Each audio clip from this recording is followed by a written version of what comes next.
1972 में एक मूवी आई थी अमर प्रेम, राजेश खन्ना थे उसमें।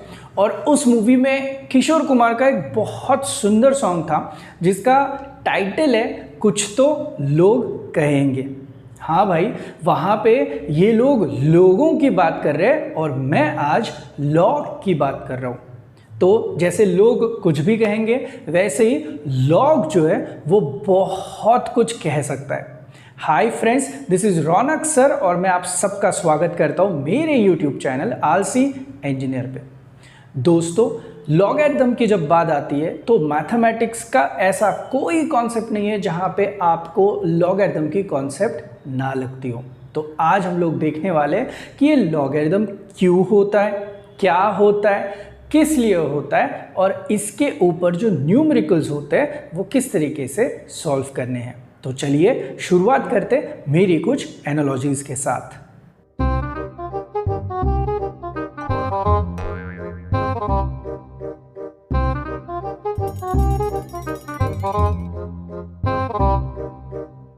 चलिए मान लेते हैं कि आपके सामने एक आलीशान कार खड़ी है और आपको बोला गया है कि उस कार का स्केच निकालना है। अब मुझे बताइए, वो कार की जो साइज़ है उसका अगर आपको स्केच निकालना है तो आप झगड़ा तो नहीं करोगे कि भाई मुझे ऐसा कैनवास चाहिए जिसकी साइज़ जो है वो कार जितनी होनी चाहिए, तभी जाके मैं उसका स्केच निकालूंगा। आप लोग क्या करते हो, जब आपके सामने कोई कार है तो आप एक लिमिटेड कैनवास के ऊपर उस कार के सारे डिटेल जो है वो स्केच करने की कोशिश करते हो। मतलब आपने क्या किया, आपने स्केल डाउन करने की कोशिश करी। तो ये क्या होता है, ये तो आपका लॉगरिथम हो गया दोस्त।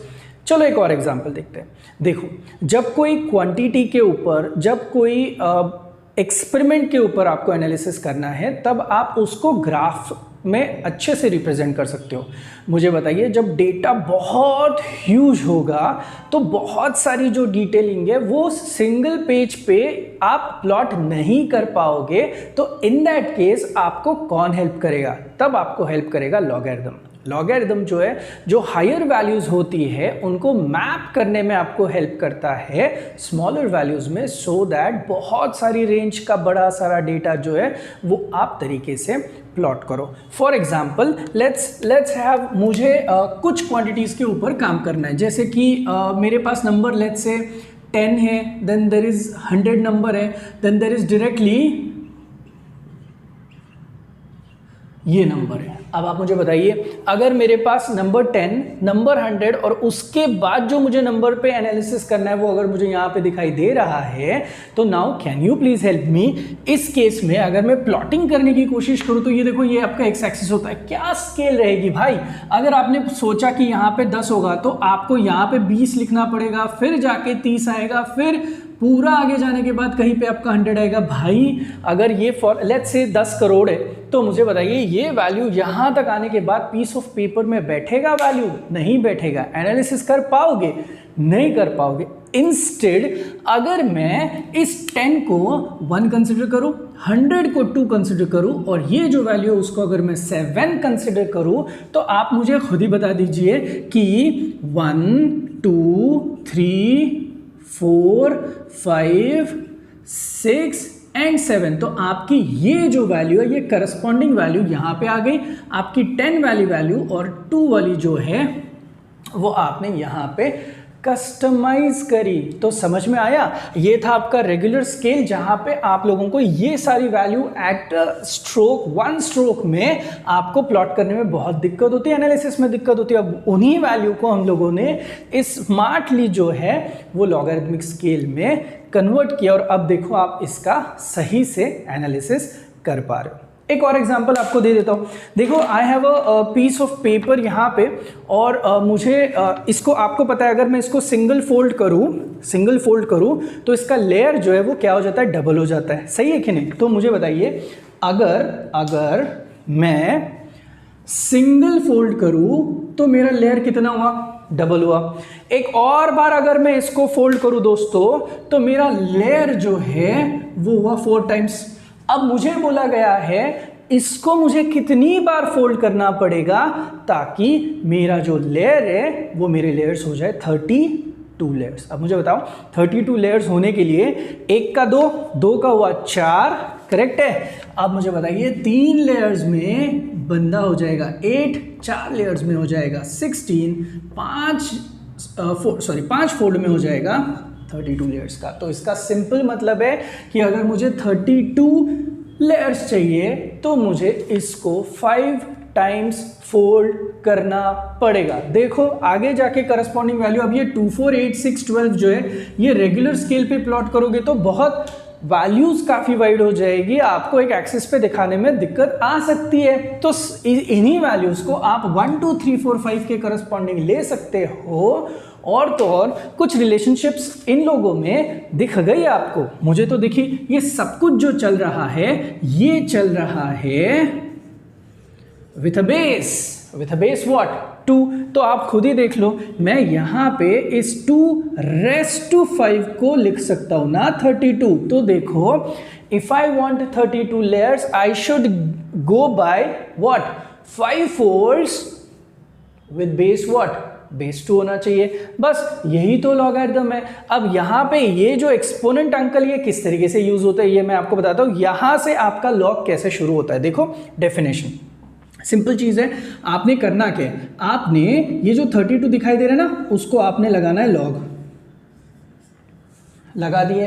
अब मुझे बताइए 32 के लिए आपका फोल्डिंग का बेस क्या था, फोल्डिंग का बेस था 2 और आपका आंसर कितना आ रहा था दोस्तों, your answer was nothing but 5। इसका मतलब है कि जो डबल लेयर होते हैं वो आपको 5 बार मल्टीप्लाई करने पड़ेंगे तब जाके will get your answer has to be 32। एक काम करते हैं, अब अगर ये आपका लॉग का स्टैंडर्ड एक्सप्लेनेशन है तो इनके कुछ एलिमेंट्स भी हम लोग पहचान लेते हैं। जैसे इफ यू आस्क मी इसे बोला जाता है argument, if you ask me इसे बोला जाता है बेस, और इन भाई साहब को सच में बताऊं तो है बताया जाता है एक्सपोनेंट। तो logarithm is nothing but, answer देखो ना नंबर में आ रहा है तो इज नथिंग बट एक्सपोनेंट। तो लॉगरिथम होता है एक्सपोनेंट। अब आप मुझे बताइए यहाँ पे ये वाली सारी चीजें जो है वो सेट किस तरीके से होती है मैं आपको बताता हूँ। इसी को आप खुल के लिख सकते हो आपके लॉग को हटा के, बताता हूँ। बेस कितना है भाई 2, तो एक काम करो अभी इस बेस को उठाओ और इधर पे पटको। जब आप इधर पे पटकोगे तो बताइए मुझे क्या दिखाई देगा, आपका 2 दिखाई देगा। बेस जो होता है वो एक्सपोनेंट को हमेशा उठा के रखता है, मतलब टेरेस पे भेजता है। तो देखो ये जो 2 है ये जब इधर चला जाएगा तो वो 5 को ऊपर उठाएगा तो ये टेरेस पे चला गया। 2 कितना हुआ दोस्त 5 हो गया। इधर से लॉग भाई साहब को हटाइए and you will simply get your answer has to be 32। Very very very simple तरीके से मैंने आपको ये बताया। एक काम करते हैं, अब ये जो मैंने आपको बताया इसको सिर्फ मैं एक बार प्रॉपर तरीके से लिखता हूं and then will go and see the properties. Okay चलिए देखते हैं।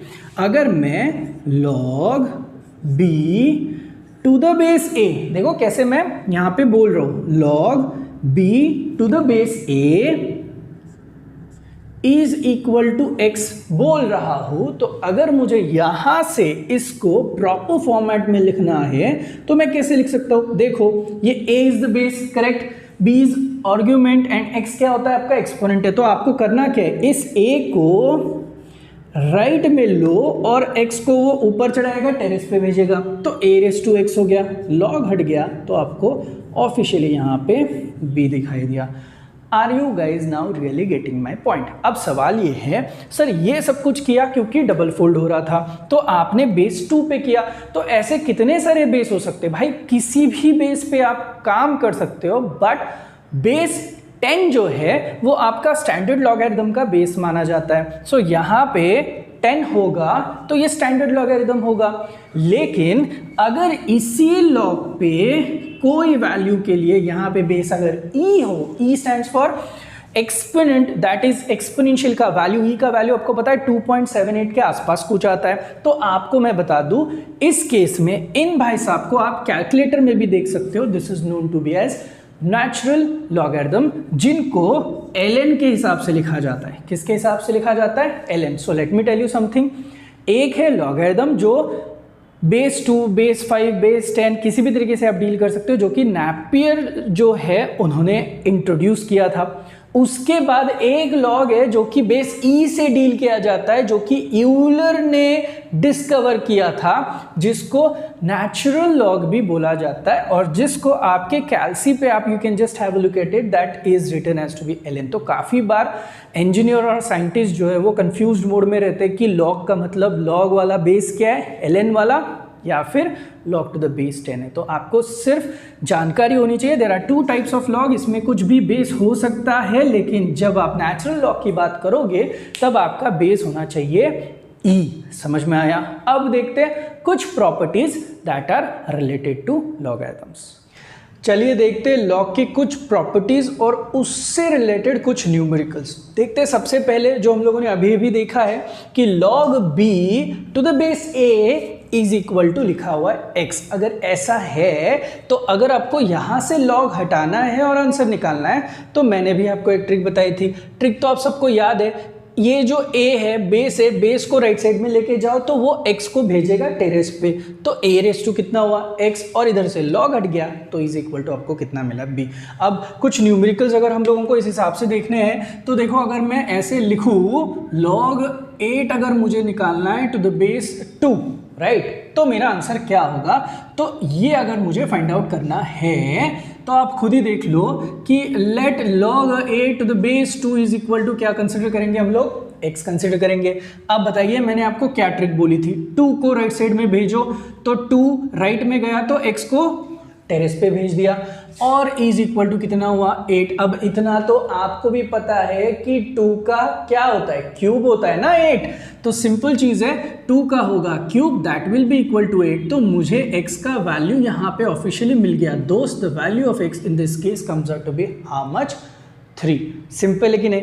चलिए देखते हैं एक और तरीका, अगर हम लोगों को इसके ऊपर सम सॉल्व करने तो 64 ले लेता हूँ मैं, आई विल टेक √2। अब देखो बेस बहुत इंटरेस्टिंग है, यहाँ पे बेस आपको दिया गया है √2। अब मुझे पता नहीं है तो फिलहाल तो एज यूजुअल मैंने यहाँ पे इसको कंसिडर कर लिया x। अगर मैं कंसिडर कर रहा हूँ तो मैंने √2 को इधर भेजना है, √2 रेस टू हुआ x को टेरेस पे भेजा, इज इक्वल टू कितना हुआ दोस्त, 64 हुआ कि नहीं। अब आप मुझे बताइए कि ये जो 2 होता है तो आपको तो बेस इंडेक्स के हिसाब से तो पता होना चाहिए कि ये 2⁻½ लिखा जाता है, करेक्ट है कि नहीं। यहां पे आया x इज इक्वल टू कितना हुआ, 64 हुआ। अब आप मुझे बताइए कि ये तो आपने देखा ही होगा कि 2⁻6 का जो आंसर होता है दैट इज इक्वल टू कितना होता है, 64। ये छोटी छोटी चीजें जो आपको पता होनी चाहिए दोस्त। अब मुझे बताइए 2⁻6 अगर 64 है तो यहाँ पे 2 के पावर में मुझे ओवरऑल कितनी चीज चाहिए, मुझे चाहिए 6। अब मुझे बताइए 6 लाने के लिए मुझे यहाँ पे x की वैल्यू कितनी लानी चाहिए, मतलब x/2 इज इक्वल टू 6 हुआ ना टेक्निकली।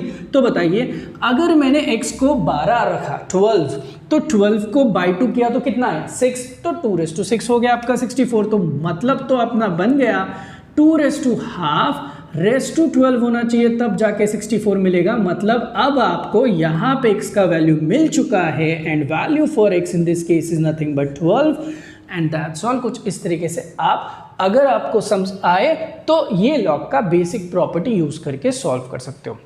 अब देखो इन्हीं के साथ साथ एक और मजेदार किस्सा भी आपको दिखा देता हूँ, आप खुद ही खुश हो जाओगे। log b to the base b लिखा हुआ है कि नहीं, इज इक्वल टू, अगर मुझे यहाँ पे मैंने फिलहाल अगर x कंसिडर किया तो मुझे बताइए, अपनी अपनी टेक्निक है भाई, यूज कीजिए ना। b को मतलब बेस है, अभी ये बेस को उठाओ, वो x को टेरेस पे भेजेगा इज इक्वल टू b। अब मुझे बताइए b की ऐसी कौन सी पावर होगी जो आपको सिर्फ b आंसर देगी। एब्सोल्युटली आप भी स्मार्ट हो, मैं भी स्मार्ट हूँ, b⁻1 ही b होगा ना। इसका मतलब है x का आंसर कितना आया 1। मतलब अगर आर्ग्यूमेंट और बेस सेम रहे, 50-50, 10-10, ई सेम रहे दोस्तों, तो आपका आंसर आना चाहिए नंबर 1। तो देखो सिंपल है, हम लोगों ने पहली प्रॉपर्टी कैसे यूज करना देखा है, दूसरी प्रॉपर्टी को भी किस तरीके से यूज करना है वो देखा है।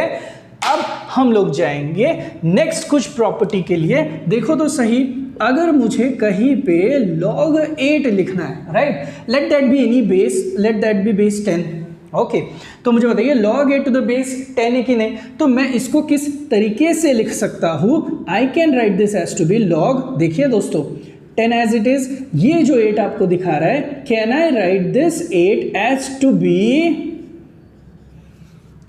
2 का क्यूब, आपको तो सही से पता है। अब इसी चीज में आप देख सकते हो कि log के अंदर जो नंबर है उस नंबर को आ गई है पावर, राइट, तो तब इस पावर को आप राइट साइड से धक्का दो, तो इधर से उल्टा धक्का दोगे तो ये 3 आएगा जमीन पे और आपको मिलेगा 3 log 2 विद द बेस कितना मिल जाएगा मेरे दोस्त, 10 मिल जाएगा। समझ में आया? तो जो भी कुछ यहाँ पे पावर में होगा, देखो log के अंदर जो आपका आर्ग्यूमेंट है, इस आर्ग्यूमेंट के पावर में जो टर्म रहेगी उस टर्म को आप हमेशा धक्का मार के एकदम आगे इनिशियल पहली सीट पे बिठा सकते हो।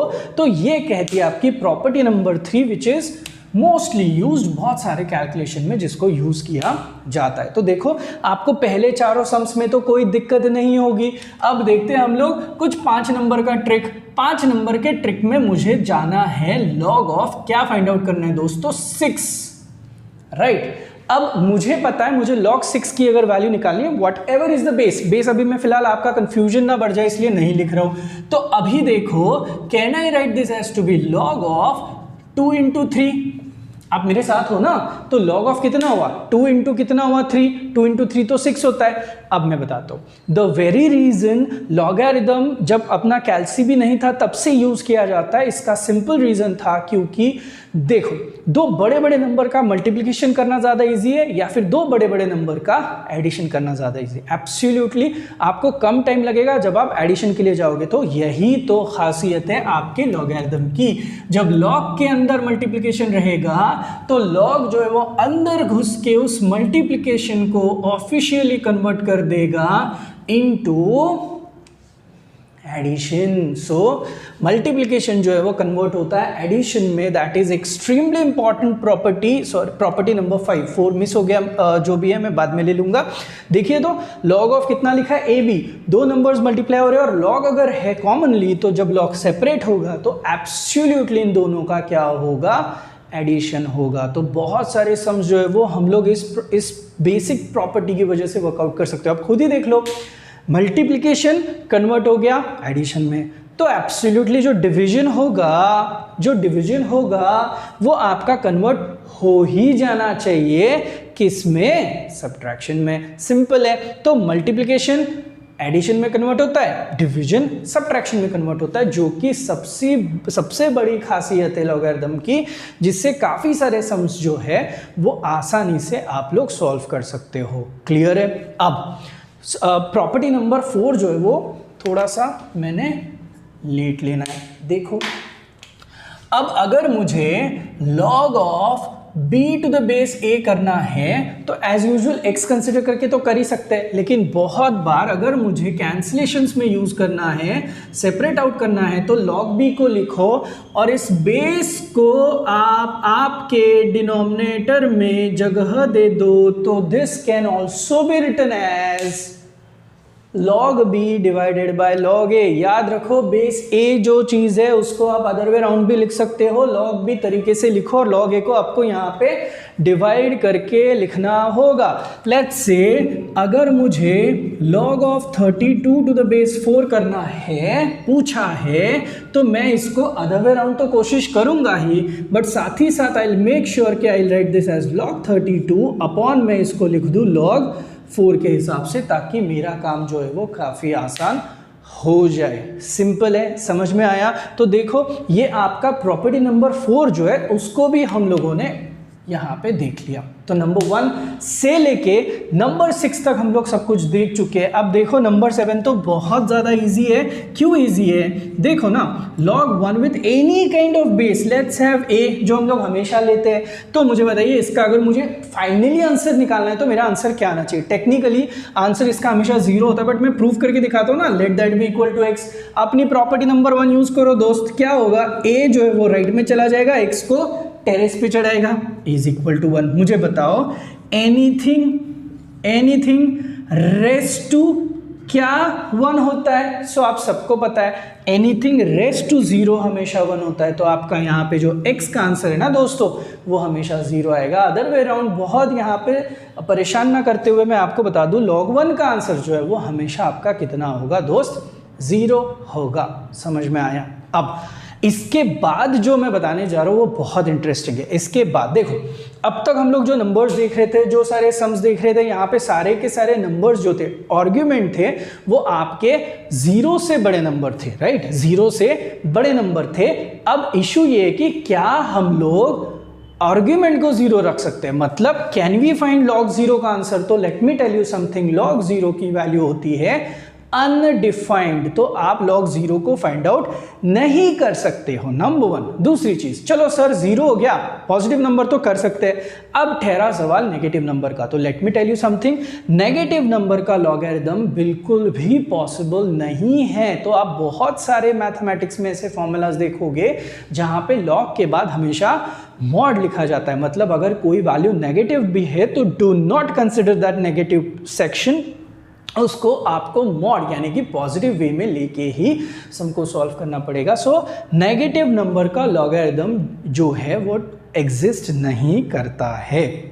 अब अदर वे राउंड सवाल, सर सही है log ऑफ 0 अनडिफाइंड है, log of negative number not possible है, बट क्या किसी log का आंसर 0 आ सकता है? आ सकता है ना, अभी अभी तो किया, log 1 का आंसर कितना आया? 0। एक और सवाल, सर क्या किसी log का आंसर नेगेटिव आ सकता है? वो भी देख लेते हैं। अगर हमें कुछ सॉल्व करना है तो क्या किस तरीके से सॉल्व हो सकता है? Let me show you something, let's have log half to the base 2, right? Let's say इसको हम लोग कंसिडर करते हैं x, तो अपना अपना प्रॉपर्टी नंबर 1 लगाओ, 2 जो है वो इधर चला गया, x को टेरेस पे भेजा, इज इक्वल टू कितना आया? हाफ। अब आप मुझे खुद बताओ, ये half can be written as 2⁻⁻1 ना मेरे दोस्त? तो बताइए, अगर आपने कंपेयर किया तो इस केस में आपके x अंकल का जो आंसर आता है वो कितना आता है? -1। मतलब जो आपका log का आंसर है वो नेगेटिव हो सकता है। आया समझ में? तो ये थे आपकी बेसिक प्रॉपर्टीज। तो हम लोगों ने प्रॉपर्टी नंबर 7 को भी देख लिया और प्रॉपर्टी नंबर 8 को भी देख लिया। तो इसी तरीके से अगर कोई न्यूमेरिकल्स आए तो आप लोगों को इन 8 प्रॉपर्टीज की मदद लेके सारे के सारे सम्स को सॉल्व करना है। If you want more detailed sum, थोड़े से ट्रिकी सम्स अगर आपको चाहिए तो प्लीज कमेंट सेक्शन में आप यस लिख के भेजिएगा, so that I will prepare a special video on numericals, tricky numericals on logarithms only for you. अगर आपको ये वीडियो सच में पसंद आ रहा है तो प्लीज़ आपके दोस्तों में ये वीडियो ज़रूर शेयर कीजिएगा। तब तक के लिए thank you so much. School का मैथमेटिक्स हो या फिर साइंस, कॉमर्स, आर्ट्स का मैथमेटिक्स, एप्टीट्यूड के लिए लगने वाला मॉडर्न मैथमेटिक्स हो या फिर किसी भी कॉम्पिटिटिव एग्जाम का मैथमेटिक्स, इंजीनियरिंग वाला मैथ्स हो या फिर कोई भी हायर मैथमेटिक्स हो, अब ना रहेगा बास, ना बजेगी बांसुरी, क्योंकि हंसते खेलते गुनगुनाते हुए रौनक सर के साथ होगी मैथ्स की तैयारी। For more information you can call me on this number. You can also subscribe my YouTube channel RC Engineer, as well as you can follow me on Facebook and Instagram. Press the bell icon on the YouTube app and never miss another update.